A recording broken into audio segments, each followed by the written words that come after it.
Geranio azul. Esófago. El esófago es la primera porción del tubo digestivo, el cual anatómicamente se ubica entre la orofaringe y el estómago glandular o proventrículo. El esófago consta de 4 distintas túnicas funcionales llamadas mucosa, submucosa, muscular y la más externa, la serosa. A lo largo del esófago está cubierto por tejido epitelial escamoso estratificado queratinizado. La mucosa está constituida por tejido conectivo, con difuso tejido linfático disperso a lo largo de este. Bajo el epitelio se encuentra la lámina propia, la cual presenta abundantes glándulas esofágicas. Estas son unas glándulas pequeñas de secreción mucosa de tipo tubular alveolar a lo largo de esta, con un conducto excretor que penetra en el tejido epitelial estratificado escamoso. Además, que se observa un gran número de nódulos linfáticos. La muscular de la mucosa es relativamente delgada, consiste en 2 capas de células musculares lisa, una longitudinal interna y una circular externa. La muscular está rodeada por una túnica adventicia en la parte cervical del esófago y por la túnica serosa de la parte torácica del esófago. Estómago.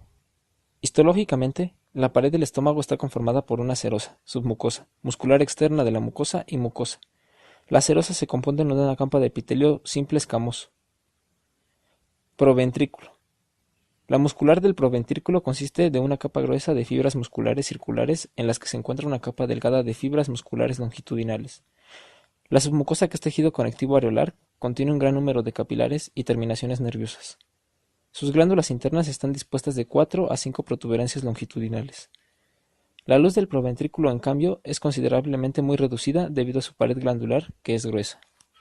Existen 2 tipos de glándulas en la pared del proventrículo: glándulas tubulares para la secreción del moco y glándulas gástricas que secretan ácido clorhídrico y el pepsinógeno, la parte glandular del estómago que es altamente ácido y se disuelve en los huesos. La capa mucosa está formada por una lámina propia de tejido conectivo denso que se extiende para sujetar 2 tipos de glándulas gástricas: las glándulas gástricas profundas y superficiales. Las glándulas gástricas profundas son de tipo alveolar con células de tejido epitelial simple cúbico, mientras que las glándulas superficiales son de tipo tubular simple y aparecen en forma de numerosos pliegues de epitelio mucoso.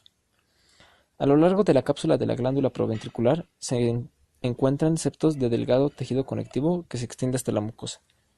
La túnica mucosa se encuentra con pliegues y presenta anastomosis de los pliegues y el epitelio de revestimiento cilíndrico simple con un claro citoplasma.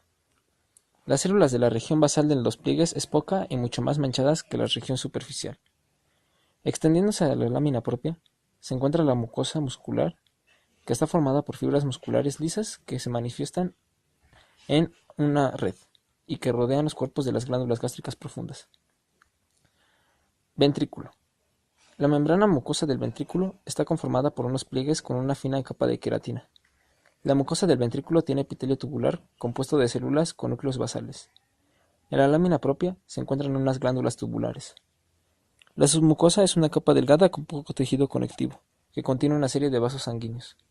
Por último, la muscular de la mucosa consiste en 2 capas de fibras musculares lisas con una capa interna muscular circular y una capa externa muscular longitudinal.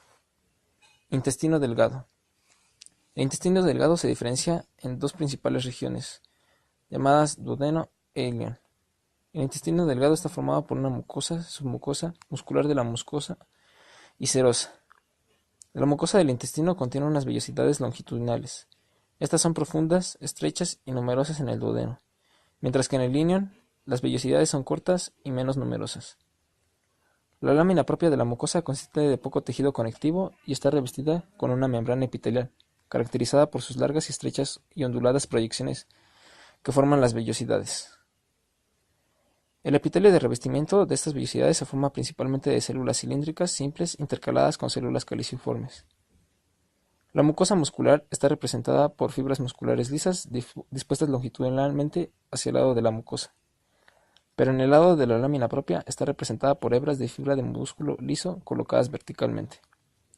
La mucosa es invaginada en las bases de las vellosidades de las glándulas tubulares rectas, o criptas de Lieberkühn, que son continuas con el epitelio cilíndrico que recubre las vellosidades. La muscular de la mucosa consta de las 2 capas de fibras musculares, capas de músculos circulares exteriores e internos. Por último, la serosa es la capa más externa, compuesta de epitelio escamoso simple con núcleos aplanados. Intestino grueso. Aunque el recto tiene una estructura esencialmente similar a la del intestino delgado, su capa muscular es considerablemente más gruesa. La mucosa del recto tiene unas vellosidades largas y ramificadas por el epitelio cilíndrico simple que contiene las células caliciformes. Las células caliciformes son numerosas y se abren a la luz. En la base de los pliegues de la mucosa, las glándulas rectales de simple tubular son muy notorias. Estas glándulas están revestidas con epitelio cilíndrico simple y células caliciformes. La submucosa consiste en tejido conectivo, la cual sostiene vasos sanguíneos. La muscular de la mucosa está compuesta de fibras musculares longitudinales. Esta capa se extiende dentro de los pliegues de la mucosa como fibras musculares verticales. La capa muscular de la mucosa se compone de dos capas, longitudinal externa y circular gruesa. La lámina propia está invadida por pequeños linfocitos, mientras que la submucosa sostiene las células de las glándulas tubulares. La mucosa del intestino grueso tiene vellosidades y es un sitio importante para la resorción de agua y de productos urinarios. Ciego. La estructura histológica del ciego es la misma estructura del recto, pero el ciego se caracteriza por unos numerosos linfocitos que se encuentran en la mucosa y submucosa. El lumen es muy estrecho debido al gran número de linfocitos y pliegues de la mucosa, que apenas se pueden apreciar.